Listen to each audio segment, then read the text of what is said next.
Guillaume, pourquoi as-tu accepté de rentrer dans l'association Maîtres Cuisiniers de France? Alors aujourd'hui, c'est mon intronisation chez les maîtres cuisiniers parce que j'avais pas pu aller à Gérardmer pour la réunion annuelle que fait les maîtres cuisiniers. On a organisé aujourd'hui une sortie régionale du nouveau guide 2022 et en même temps Christian Têtedoie qui a eu la gentillesse de descendre de Lyon pour me remettre la plaque et la médaille des maîtres cuisiniers.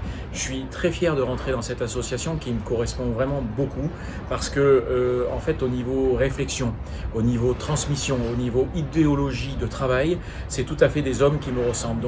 On est 633 à travers le monde je crois et Christian représente vraiment cette unité professionnelle, cette confraternité qui nous ressemble tous et qui est notre leitmotiv. Aimerais-tu t'engager de façon plus concrète dans l'association? Oui, je me suis libéré un peu de temps par d'autres associations dans lesquelles j'étais justement pour essayer de faire ça à fond, quitte à y aller. Je me suis dit j'attends mais j'y vais vraiment à fond.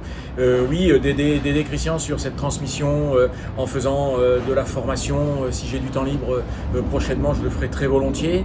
J'essaierai de me dégager en tous les cas du temps. Mais je pense qu'avant ça, il faut surtout une grosse réflexion collégiale, je pense, avec des gens d'expérience de notre métier qui le font dans leur cuisine et qui sont responsables de beaucoup de personnes pour mettre au point, de proposer au gouvernement des solutions avec des aides qui sont intelligentes, pas toujours dire il faut alléger les charges sociales. Oui, c'est peut-être une solution, mais c'est pas que.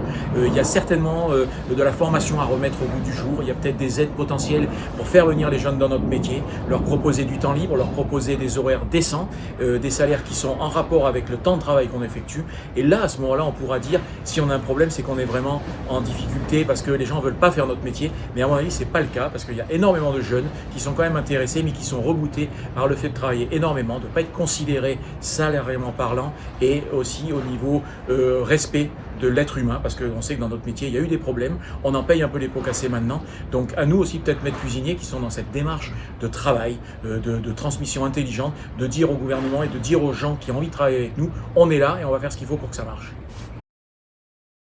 Christian, que représente l'intronisation de Guillaume Sourieux au sein de l'association Maîtres Cuisiniers de France pour vous? Eh bien, on est toujours ravis d'accueillir des nouveaux membres, surtout quand ils sont de la qualité de Guillaume. C'est vrai qu'il a une belle maison, il est reconnu déjà par la profession et par on va dire les grands guides nationaux.